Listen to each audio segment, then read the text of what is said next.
ജോൽ പ്ലസിൽ item transfer entry എങ്ങനെ ചെയ്യാമെന്നാണ് ഈ ഒരു സെഷനിൽ പറയുന്നത്. ടാസ്കിൽ ഐറ്റം ട്രാൻസ്ഫർ കൺട്രോൾ ഐ എന്നുള്ള ഷോർട്ട് കീ ഉണ്ട്. ഒരു ഐറ്റത്തിൻ്റെ ക്വാണ്ടിറ്റി അതല്ലെങ്കിൽ ഗ്രോസ് വെയിറ്റ് നമുക്ക് വേറൊരു ഐറ്റത്തിലേക്ക് എങ്ങനെ ട്രാൻസ്ഫർ ചെയ്യാമെന്നുള്ളതാണ് ഈ ഒരു സെഷനിൽ ചെയ്യാനുള്ളത്. നമുക്കിതിൽ ഒരു ഓർണമെൻറ്റ് സെലക്ട് ചെയ്തു.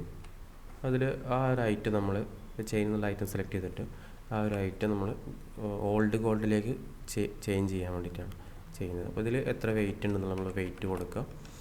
സ്റ്റോൺ വെയിറ്റ് ഉണ്ടെങ്കിൽ സ്റ്റോൺ വെയിറ്റ്. ഇനി അത് ഏത് ഐറ്റത്തിലേക്കാണ് ട്രാൻസ്ഫർ ചെയ്യേണ്ടതെന്നുള്ളത് നമുക്കിവിടെ ഇപ്പോൾ ഒ ജിയിലേക്കാണ് മാറ്റുന്നതെങ്കിൽ ഒ ജി എന്നുള്ള ഐറ്റം നമ്മൾ സെലക്ട് ചെയ്തു. അതിൽ ഒ ജിയിലെ എണ്ണം നമ്മൾ കീപ്പ് ചെയ്യുന്നുണ്ടെങ്കിൽ എണ്ണം ഇവിടെ കൊടുക്കാം. അതില്ല എന്നുണ്ടെങ്കിൽ നമുക്കിവിടെ എണ്ണം കൊടുക്കണം എന്നില്ല. ആ വെയിറ്റ് അങ്ങനെ തന്നെ ഒ ജിയിലേക്ക് മാറും.